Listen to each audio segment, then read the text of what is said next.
1902년 우리나라 최초의 국가가 제정 공포된다.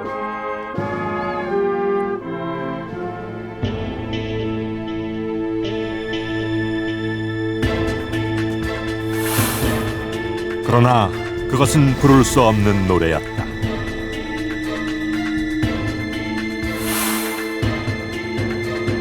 이미 한일 강제 병합 이전부터 애국가 제창은 금지되었다. 신식 군악대와 함께 대한제국의 주권과 권위를 상징하기 위해 야심차게 추진된 대한제국 애국가.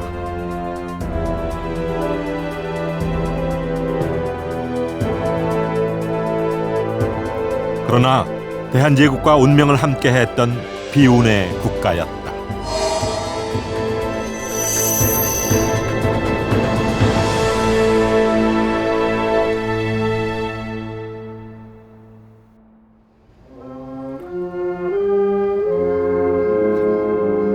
지금으로부터 109년 전인 1902년 우리나라 최초의 국가가 제정 공표됐었다는 사실 알고 계신가요?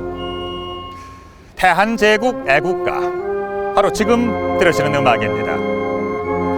1902년 9월 이곳 덕수궁에서 초연이 됐죠. 아마 시청자 여러분 가운데는 이 시간을 통해서 처음으로 대한제국 애국가를 접하시는 분이 많으시리라 생각되는데요. 그만큼 오늘 사는 우리에겐 그 가사도 멜로디도 그 존재 자체도 잊혀진 노래인 것이죠. 대체 어떤 노래였기에 이처럼 완벽하게 잊혀져야만 했던 걸까요?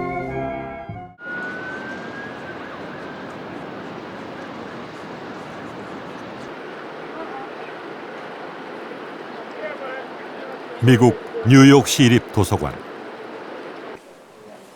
이곳 서고에는 대한제국 애국가의 악보가 보관돼 있다. 애국가 제정과 함께 대한제국이 해외에 배포한 악보 중 하나다. 악보의 겉장은 대한제국 애국가라는 글자 아래 태극과 무궁화 문양으로 화려하게 장식돼 있다.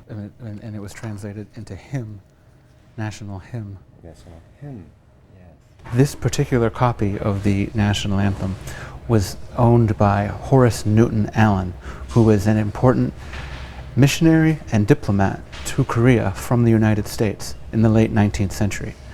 This copy was then given to the New York Public Library by Horace Newton Allen in 1924. 대한제국 애국가의 작곡자는 프란츠 에케르트. 프로이센 왕실 악장까지 역임한 명망 있는 음악가였다.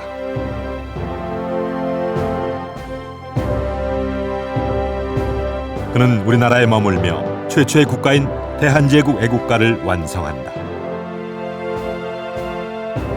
피콜로, 오보에, 클라리넷 등 18가지 관악기로 연주되는 대한제국 애국가는 노래로서 대한제국이 조선과 다른 국가임을 증명하고 있다.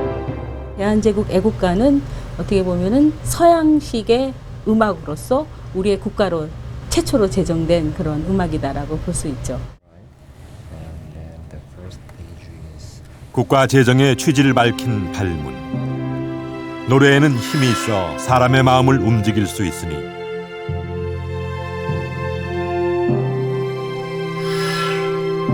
나라 사랑하는 마음을 고취하고자 애국가를 제정했다고 밝히고 있다.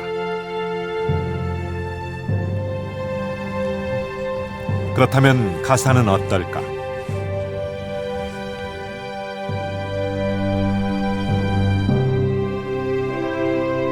가사는 독일어 해석본과 한글 두 가지로 실려 있는데 이는 해외 배포를 고려한 것으로 보인다. 상제는 우리 황제를 도우사로 시작하는 총 63자의 대한제국 애국가 가사는 황제의 만수무강과 국가의 번영을 노래하고 있다.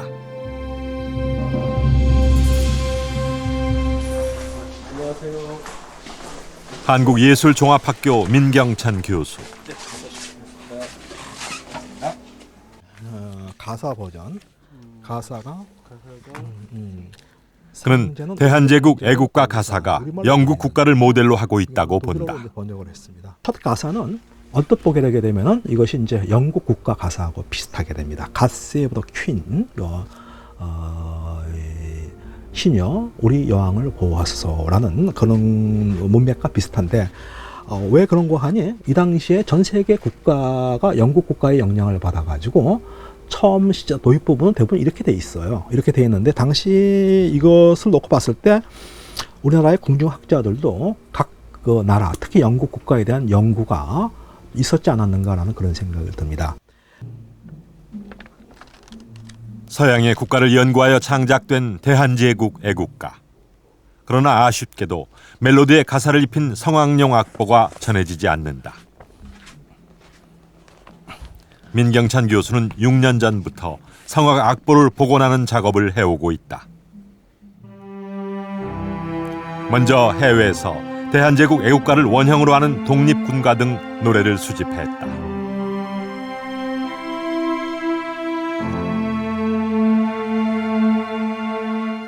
하와이에서 나오는 애국 창가집에 놓고 보게 되게 되면 황실가라는 이름으로서 나왔고, 그 다음에 이제 만주에서 나온 것을 놓고 보면은 국가라는 이름으로서 제목으로서 나왔더라고요. 거기 놓고 보게 되면 어떤 멜로디에 어떤 가사가 붙여가지고 노래가 불렀다는 것을 알 수가 있습니다.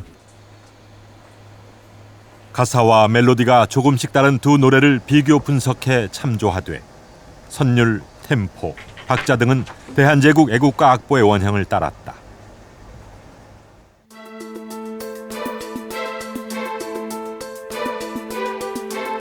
가사는 악보에 나와 있는 63자 모두를 살린 후 현대에 맞도록 맞춤법만을 교정했다.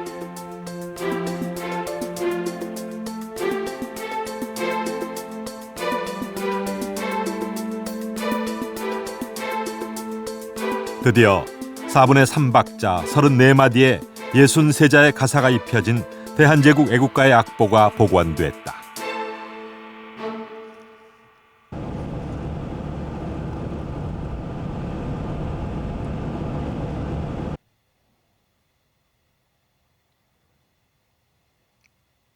대원들이 우리 음악 발전에 굉장히 공헌을 했습니다. 대한제국 애국가를 노래로 복원하는 것은 해군 군악의장대대와 함께 진행했다. 여기서 이제 돌아가셨어요. 뛰어가지고 그다음에 천만세로 들어가나 했지. 그렇게 좀 붉은이 이렇게 여기. 에케르트의 애국가는 관악기를 이용한 군악대 연주용으로 작곡됐기 때문이다.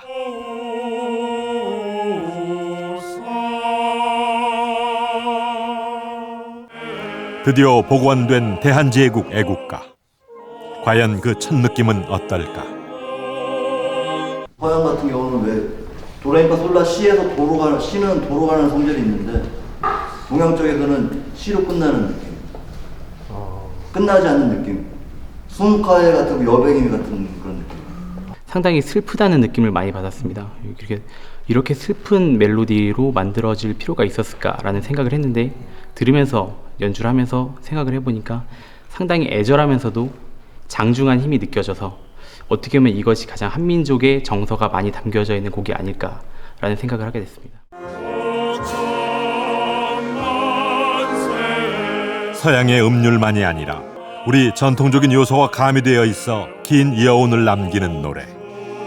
이것이 국내 방송 사상 처음으로 복원되는 대한제국 애국가다. 재현이 돼본 적이 없는 이유는 이제 이것이 독립군가 버전으로서는 독립군가 악보는 있기 때문에 뭐 이런 것은 재현이 된 적이 있습니다. 재현이 된 적이 있고 가사가 완전한 상태가 아닌 상태. 그러면 이제 이 스코어가 완벽하지 않는 상태에서 재현이 된 적은 있어요. 그런데 이제 오늘 재현이라는 것은 원 악보 그대로, 그다음에 원 가사 그대로, 그다음에 원 가사의 원 악보 밑에다 가사를 붙여가지고 이 연주를 하는 것은 이 110년 만에 오늘이 처음입니다.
자, 여러분 어떻습니까?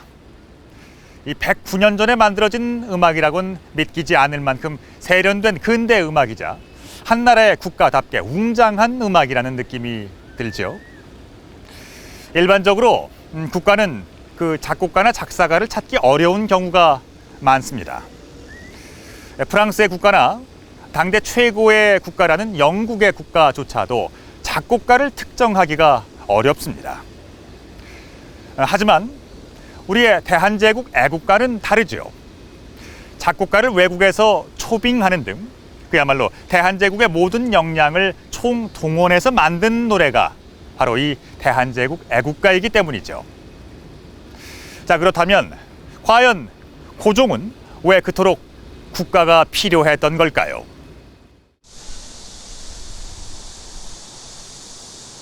인천광역시 화도진 공원. 조선 말기 서울로 가는 모든 배는 이곳 인천을 거쳐야 했다. 그만큼 화도진은 조선이 한반도를 넘어 다른 세상을 만나는 전진 기지였다.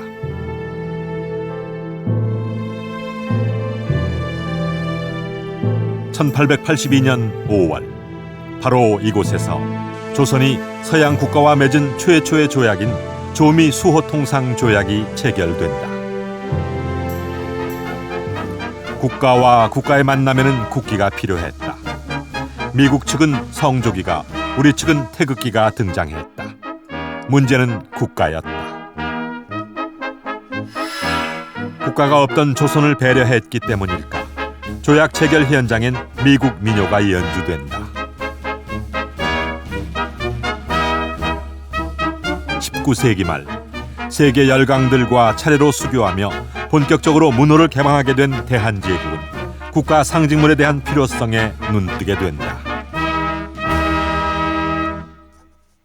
개항을 하고 이제 수호조교를 맺으면서 국제사회에 이제 코리아를 소개하게 됐을 때 많은 나라들이 이제 국가를 갖고 있다라는 거에 이제 우리가 충격을 받죠. 그래서 우리도 이게 필요하다라고 생각합니다. 그래야지만 국가와 국가 간의 대등한 어떤 그런 외교 관계가 성립이 될 수 있다라고 봤던 것이죠. 가장 먼저 국가 재정에 앞장선 것은 독립신문이었다. 1896년 논서를 통하여 국가 재정 운동을 펼쳐나간다.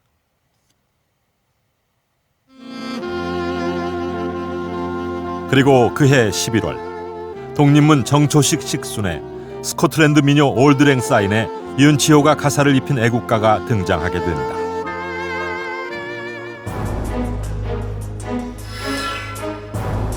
당시는 애국가 전성시대였다.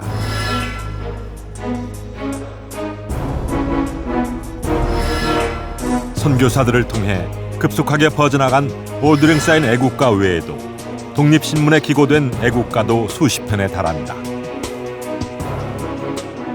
200편이 넘습니다. 이 당시 애국가로 불렸던 노래들이 200편이 넘고 앞으로 추가로 계속 발굴이 되겠지만 우리가 이제 이 대한제국과 또 이제 일제 강점기 이 사이에선 19세기 말에서부터 시작해가지고 20세기 초에 걸쳐가지고 이 애국가 운동이 아주 다양하게 펼쳐졌다는 것이 그것도 자생적인 그 애국 계몽 운동의 일환으로서 펼쳐졌다는 것이 저는 우리 자랑스러운 역사가 1896년 러시아 니콜라이 2세 대관식을 계기로 대한제국도 국가 재정을 준비하게 된다. 고종은 당시 대관식에 전권 공사로 민영환을 파견하고 선진 유럽 국가를 시찰하도록 명했다. 민영환은 귀국 보고서에서 군 제도의 선진화와 군악대의 필요성을 주장한다.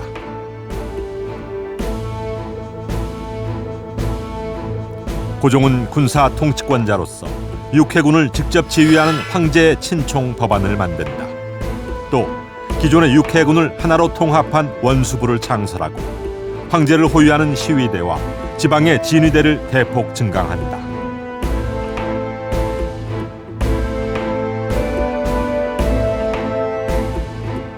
한복에서 서양식 군복으로 복장이 정비된 것도 이 시기를 즈음해서다.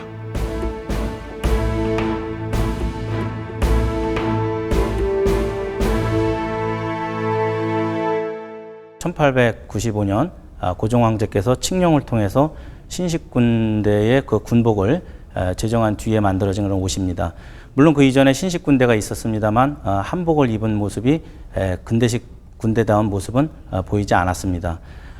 모표라든가 단추에 이와 문양을 넣어서 아주 세련된 그러한 근대식 군대에 걸맞는 그런 군복이 이때 제정돼서 입기 시작을 했습니다. 1900년 12월 군악대가 설치되고 황실 직속의 시위연대에 배치된다. 군악대는 시위연대에 소속되어 있었는데 시위연대는 정예 부대라고 할 수 있습니다.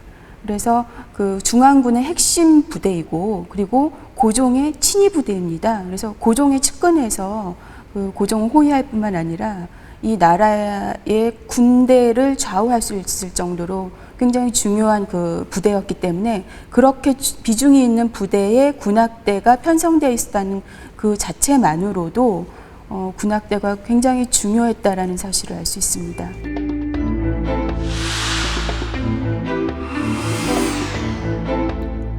군악대를 설치한 대한제국은 국가 재정에 착수한다.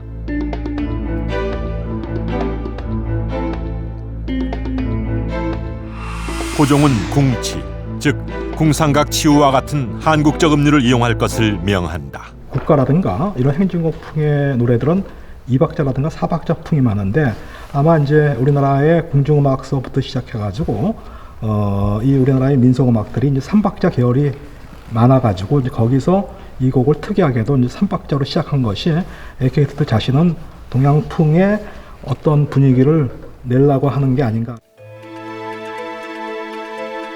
에케르트는 완성된 노래에 한국적 동괴에 의한 대한제국 애국가라는 부제를 달았다. 대한제국 애국가는 곧 대한제국이었다. 가사는 무님이라 불리는 궁중학자, 즉 당대 최고의 석학들에게 맡겨졌다. 그만큼 가사에는 고종과 대한제국의 생각이 고스란히 반영되어 있다. 한자로 쓰면 상제가 하느님이에요. 이제 하느님이 된 것인데 이것은 대한제국이 엄연한 독립자주국가, 대한제국이 엄연한 독립자주국가다.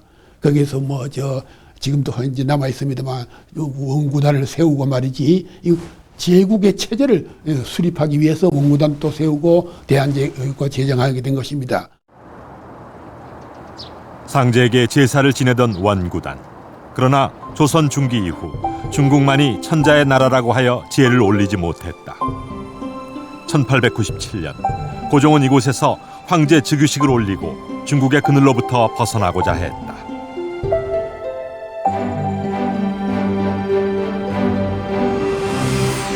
대한제국은 헌법 제1조에서 자주 독립국을 천명, 열강으로부터 독립을 지켜내는 것을 최우선으로 했다. 가사 곳곳에서 이러한 대한제국의 열망을 읽을 수 있다. 환영의 떨치사, 위곤이 대한제국의 권위가 말이야. 대한제국의 권위가 환영이라는 전 세계를 말하는 우주를 말하는 겁니다. 우주의 떨치사. 이거 웅대한 대한제국의 출발을 알리는 겁니다. 그래서 이런 의미에서 자주 독립 국가의 제국이다 하는 것을 이것을 강조하기 위해서 거기에 담은 것입니다. 1902년 애국가를 제정 공포하고 세계 50여 개국의 악보를 보내 근대국가 대한제국의 존재를 알린다. 국호, 국기, 국가, 국화라고 하는 것. 이것은 그 나라를 상징하기도 하고 자기들의 존재에 권위를 내세우는 거거든요.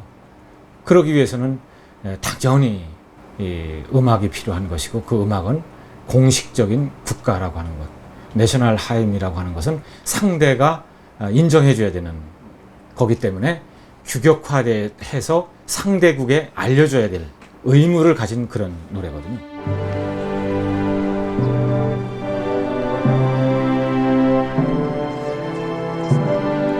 조선에서 대한제국으로, 그것은 단순한 국호의 변화를 의미하지 않았다.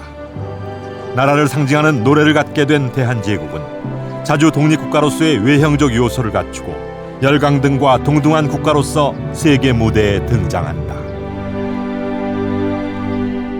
이 고종에게 있어서 대한제국 애국가는 열강들 틈바구니 속에서 고군분투했던 대한제국을 당당한 근대 국가로서 세계에 널리 알릴 수 있는 상징 가운데 하나였습니다. 저는 지금 탑골공원에 나와 있는데요. 제 뒤로 보이는 저 공간이 원래는 군악대 건물이 있었던 곳입니다. 많을 때는 100명에 가까운 군악대원들이 에케르트로부터 서양 악기를 배우고 대한제국 애국가를 연습했습니다. 그런데 왜 하필 에케르트였던 걸까요? 쌀 한 가마니에 5, 6원 하던 시대 300원의 봉급은 가히 파격적인 대우였습니다. 당시 정부의 재정을 보더라도 결코 적지 않은 금액이었는데요. 자, 과연 정부는 왜 이처럼 공을 들여가며 에케르트를 초빙했던 걸까요?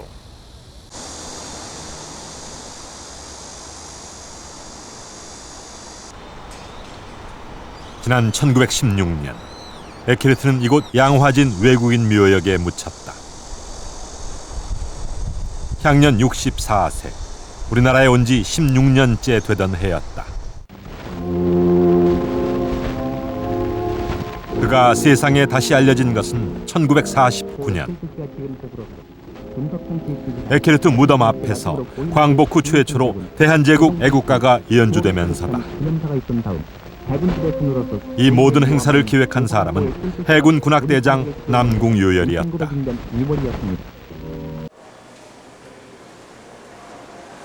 남궁요열 대장은 지난 2002년 작고하여 그의 아들을 통해 에케르트와 관련된 유품을 입수할 수 있었다.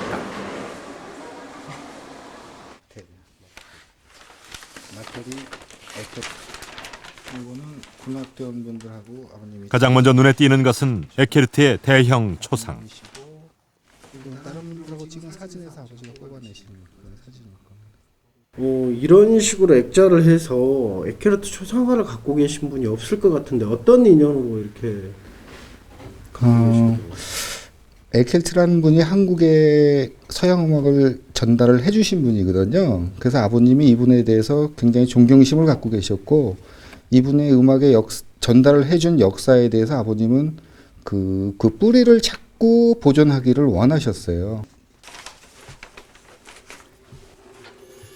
일본 유학 당시 대한제국 애국가와 에케르트에 대해 알게 된 남궁요열은 귀국 후 군악대원들과 에케르트 가족을 수소문해 이를 바탕으로 한 권의 책을 남긴다. 책에 따르면 대한제국 애국가 악보는 물론 에케르트 사진에서 동영상까지 다양한 자료들을 수집했다고 한다.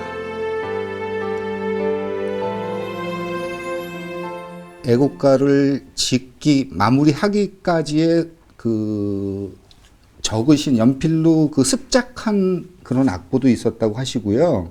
그 다음에 여러 가지 사진이 더 많았다고 합니다. 그래서 괴짝으로 하나 갖고 계셨다는데 6.25라는 전쟁을 겪으면서 그 자료가 다시 오셨을 때는 그게 다 없어져서 굉장히 안타까워하셨습니다. 현재 에케르트에 대해선 남궁요열의 책과 사진 몇 점이 남아있을 뿐이다.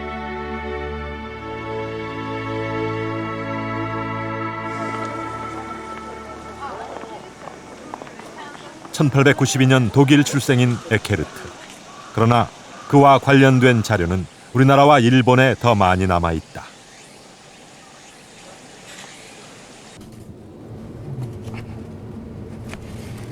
독일 해군 군악대장이었던 에케르트는 28살 되던 해 독일 해군성을 통해 일본에 파견된다. 이후 20년간 체류하며 일본 군악대를 비롯한 다양한 분야에서 근대 서양 음악을 보급한다. エケルトは明治12年から明治32年まで日本に20年間滞在しまして、海軍軍楽隊、それから主にはあと指揮部、宮内庁の楽部なんですけれども、その他、この音楽取調べ係、それから、陸軍の軍楽隊という当時の日本の西洋楽をやっていた団体のほとんど全てを指導したということが大きいと思います。 무엇보다 그는 동양 음악에 관심이 많았다. 일본의 창가들을 근대 서양 음악에 접목시키는 편곡 작업을 진행했다. これらがエケルトの曲でしょうか。エケルトがそうですね、編曲したものですね。こちらが小学唱歌集と言われているその日本で作られた最初の唱歌の教科書ですけれども、それは琴で合奏できるように作ったものですね。 하야시 히로모리가 작곡한 일본 국가 기미가요도 그의 편곡을 거쳤다. 1900년 일본 생활을 정리하고 귀국할 땐 일본 정부로부터는 훈장을, 독일 정부로부터는 왕실 악장직을 수여받는다.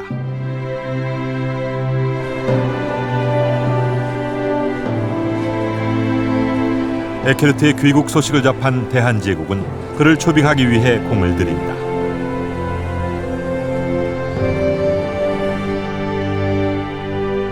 조건은 파격적이었다. 덕국 신사 에커트, 3년 계약에 월 300원, 군악대장 월급의 10배에 해당하는 금액이었다. 군악대 대원을 교육을 시켜야 되고 악기를 가르쳐야 되고 또 이제 주의를 할 줄 알아야 되고 또 이제 그 편곡을 할 줄 알아야 되고 또 이제 동양음악계에도 어느 정도 이제 이 조예가 있어야 되고 이런 한 사람이 여러 가지를 다 할 줄 알아야지 됐었는데 딱 프란츠 에케르트가 적임자인 거죠. 1901년 한국에 도착한 에케르트에게 대한제국 국가의 작곡과 군악대원 교육이라는 두 가지 임무가 주어졌다.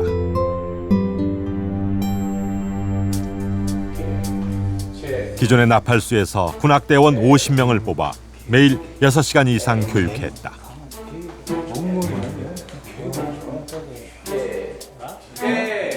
악기도 언어도 낯설었던 만큼 우여곡절이 많았다. 에케르트가 채, 대, 에, F 등을 따라하도록 시켰으나 혀가 잘 돌지 않아서 발음을 하는데 몹시 애를 먹었다.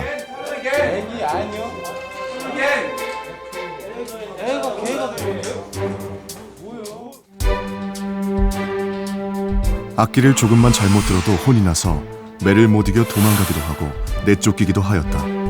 밤낮 없이 쥐구멍에 소를 몰듯 가르쳤다. 에케르트는 악기를 잡는 법은 물론 보관에서 수리법까지 기초부터 치밀하고 엄격하게 교육했다. 다혈질이었던 에케르트의 불호령을 피하기 위해 대원들도 호롱불에 의지해 밤을 새며 연습했다고 한다.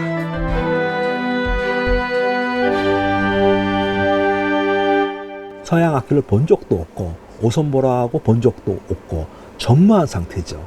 전무한 상태에서 독일인인 한국 사람도 아니고 독일인인 한국말을 전혀 모르는 조선말을 전혀 모르는 독일인이 서양말을 가르쳤다라는 것은 지금 생각해 보게 되게 되면은 무에서 유를 창조한 그런 이제 아주 험난한 힘든 작업이 아니었었는가 그렇게 생각을 합니다.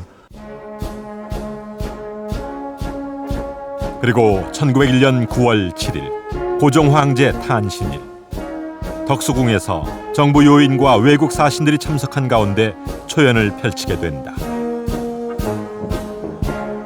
훈련을 시작한 지 4개월이 조금 넘은 시점이었다. 27명으로 편성된 군악대는 에케르트의 지휘로 두 곡의 서양음악을 연주했는데 결과는 대성공이었다.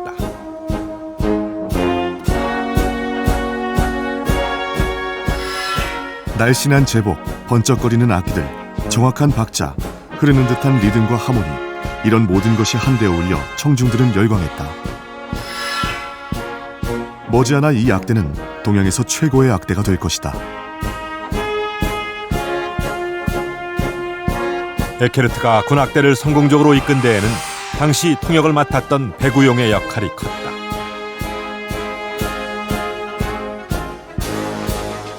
배구용은 오늘날 외국어 학교에 해당하는 한성 관립덕어학교에서 독일어를 공부하던 학생이었다. 하지만 통역을 하는 가운데 재능이 발견되어 에케르트로부터 따로 지휘와 작곡법까지 배운다.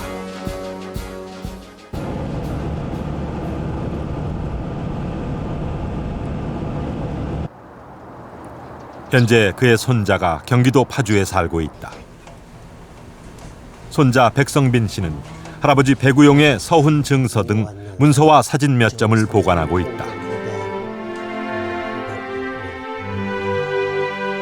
배구용은 1907년 군악대장이 된 이래 지휘자로서 군악대와 마지막 순간까지 함께했다. 돌아가신 거죠? 네, 할아버지. 네.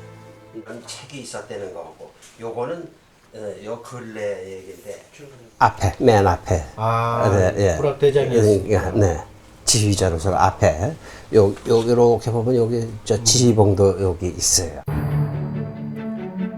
그는 군악대장으로서 관악을 보급하는 한편 조선의 궁중음악인 아악을 오선지에 옮겨 우리 전통음악이 세계에 소개될 수 있도록 했다.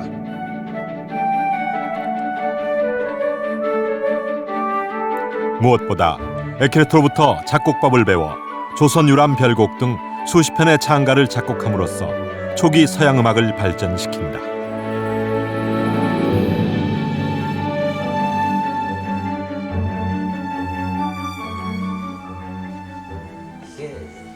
대한제국 정부는 이러한 공로를 인정해 5등 훈장을 수여했다. 대한국 기념장 증서, 이건 기념장. 응?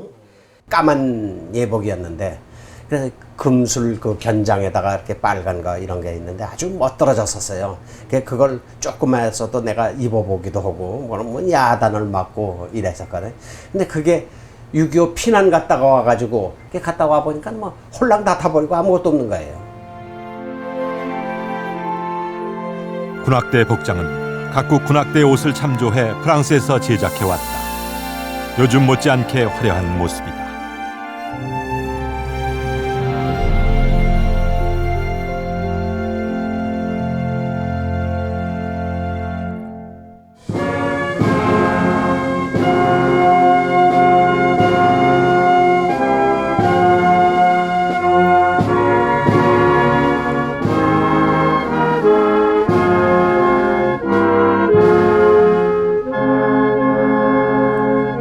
화려한 옷을 입고 햇볕에 반사되어 반짝거리는 관악기를 들고 광화문 앞을 활보하는 군악대원의 모습은 지금껏 보지 못했던 진기한 볼거리였다.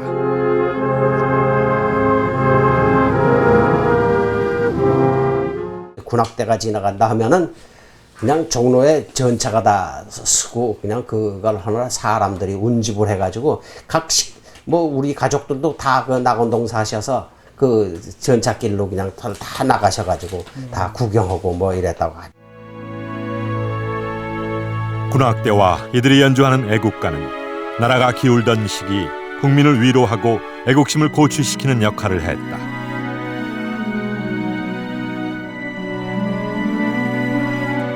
에케르트의 대한제국 애국가는 국민을 한데 모으는 구심점이었다.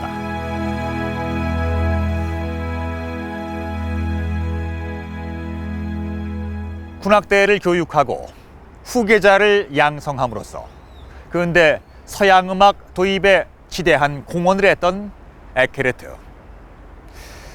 하지만 아쉽게도 전쟁 중에 많은 기록들이 소실돼서 그가 우리나라를 어떻게 생각했는지는 알 수가 없습니다.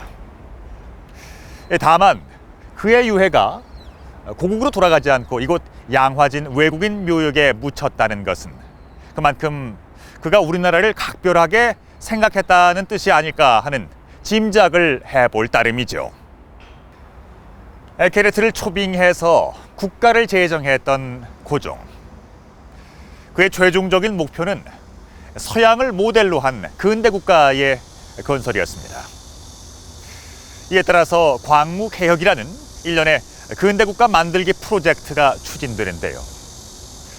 고종의 이러한 개혁은 사회 전반에 걸쳐서 상당히 빠른 속도의 진전을 보게 됩니다.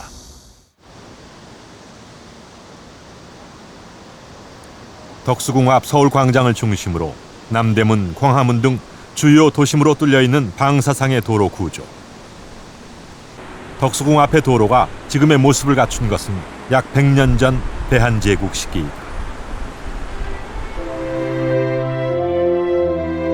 덕수궁을 중심으로 광화문까지 이어지는 세종대로와 의주로를 신설하고 기존의 도로를 확장하여 파리와 워싱턴 같은 방사상 도로를 만들었다. 정말 놀라웠습니다.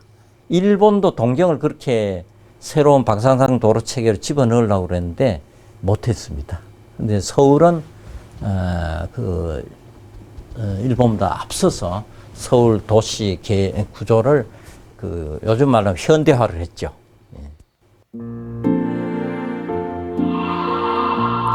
1887년 칠흑같이 어두웠던 경복궁 후원 건천궁에서 우리나라 최초의 전등불이 켜졌다. 미국 에디슨이 백열 전등을 발명한 지 8년 만이었다. 조선 왕궁의 전등 시설은 중국, 일본보다 2년이나 앞선 당시 동양에서 가장 훌륭한 시설이었다.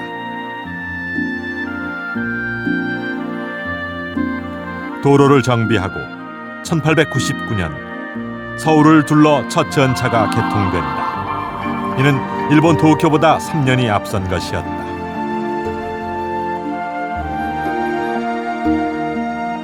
이 삽화는 당시 전차를 처음 본 일본 군인들이 전차를 뺏어 타는 모습을 담고 있다.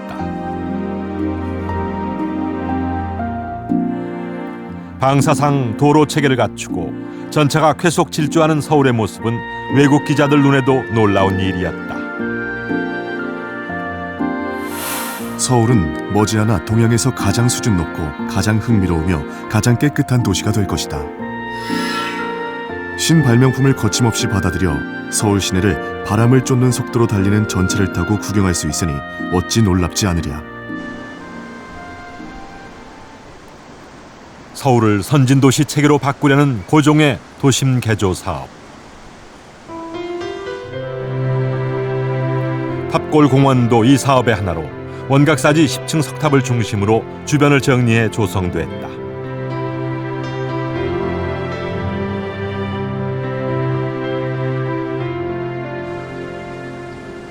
그리고 이곳에서 매년 여름 군악대 시민위안 음악회가 열린다. 당시 탑골공원 사진에는 독특한 모습의 건축물을 하나 발견할 수 있다. 음악 시설. 동판으로 만든 세 개의 기둥으로 둥근 고깔 지붕을 받치고 있는 야외 음악당이다. 이제 시군악대가 독일 해군 군악대하고 연주를 하던 음악당입니다, 여기가. 1905년 독일 비스마르크 호를 타고 한국에 도착한 독일 해군 군악대는 이곳 탑골 공원에서 대한제국 군악대와 교환 연주를 갖는다. 남서방향으로 이쪽으로 앉아. 내 뒤에 보면 부록 있잖아요. 이 연주를 시작으로 군악대원들은 탑골 공원에서 시민을 위한 음악회를 개최하기 시작합니다.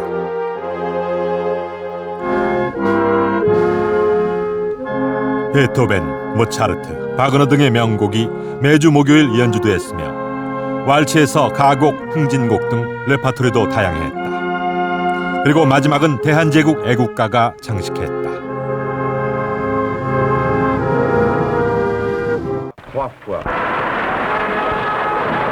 그러나 1904년 일본이 러일 전쟁에서 승리하고 1905년 을사조약이 체결되면서 사실상 고종의 근대화 프로젝트는 막을 내린다. 을사보호조약이 체결되면서 외교권을 박탈하고 경찰권을 박탈하면서 완전히 이것은 말이 일본 지배가 이제 이거 가시되고 또 통감부가 설치가 되고 이러한 것 완전히 주권을 박탈해 버립니다. 그러니까 명목상으로는 대한제국이 엄존하지만은 사실상 무력한 거예요. 아무 속수무 완전히 식물 정보가 되는 겁니다. 가르쳐야 된다라고 하는 것이 대한제국 애국가는 어떻게 됐을까? 1907년 고종이 폐위된 뒤 일제의회 강제로 진행된 순종 즉위식. 이곳에서 마지막 대한제국 애국가가 불리어진다. 애국가, 악작, 연주 시작해서 아욱가 악지 끝냈다 이렇게 되는 것이죠. 공식적인 국가문서에서의 애국가, 대한제국 애국가의 존재는 이게 마지막으로 보는 것이죠. 고종과 순종이 참석하지 않아 환관을 세워 억지로 만들어진 양위식. 이후 1907년 일본에 의해 군대가 해산되면서 군악대도 해산되어 이왕직 악대로 재편된다. 이후 대한제국 애국가는 사실상 금지곡이 되었다.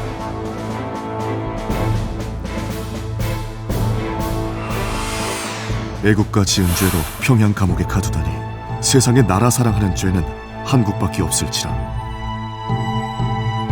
한일 강제병합 전부터 금지된 노래 애국가. 식민 치하에서는 더욱 조직적이었다. 조선 총독부의 초대 총리인 데라우치는 1911년 독립을 고취하고 제국의 반항을 장려하는 노래를 가장 우선시하여 단속하라는 교육 방침을 시달한다. 유감스럽게도 첫 곡은 이제 기미가요. 기미가요인데 이게 일본의 국가죠. 일본의 국가가 최초의 첫 곡으로서 배워지게 됩니다. 그래서 이후로는 1914년 이후로 1945년까지 학교의 모든 음악 교과서의 첫 곡은 전부 기미가요였습니다. 항상 기미가요로 부르게.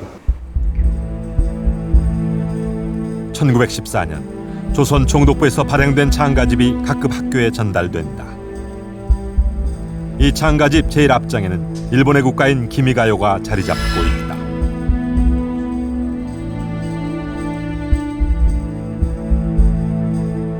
하지만 식민지 시대 내내 저항과 탄압은 계속됐다. 애국가와 관련된 사건으로 자살을 하는 사람이 등장하고 구속자가 생기거나 학교가 폐교되는 등 이른바 애국가 사건이 속출한다. 오히려 일본이 굉장히 경계를 하죠. 그래서 이제 이런 애국 찬가들 이런 것들에 대한 취체가 이루어져서 1909년 단계에는 이제 교과서도 다 못하게 하거든요, 일본이요. 그래서 특히 이제 애국이라는 말이 나오는 것들은 다 금지를 시키거든요. 그러니까 뭐 애국가들 이런 것들 다 못 부르게 하죠. 결국 이 애국가가 살아남은 거는 이제 국외 동포 사회에서 이 애국가가 살아남게 되고. 1914년 발간된 만주 광성학교의 최신 장가집. 이 장가집에는 당시 만주에서 활동하던 항일 독립군들의 노래가 주로 실려 있다. 애국가란 이름으로 여러 편의 노래가 수록돼 있는데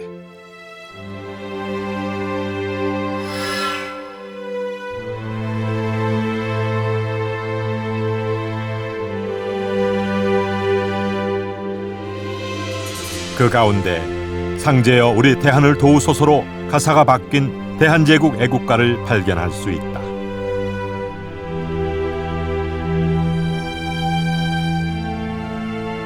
(1916년) 하와이에서 발행한 애국 창가에도 황실가란 이름의 대한제국 애국가가 남아있다.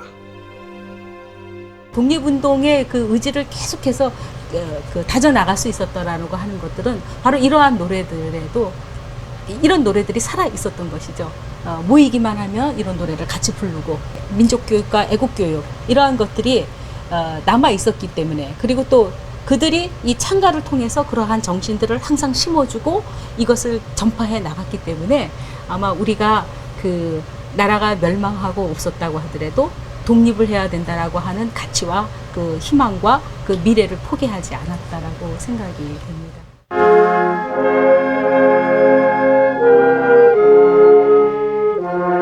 우리에게 국가는 곧 애국가였다. 식민지 시대 대한제국 애국가는 독립을 영원하는 이들의 나라 사랑하는 노래, 진정한 애국가가 되어 어두운 시기를 지탱하는 힘이 되었다.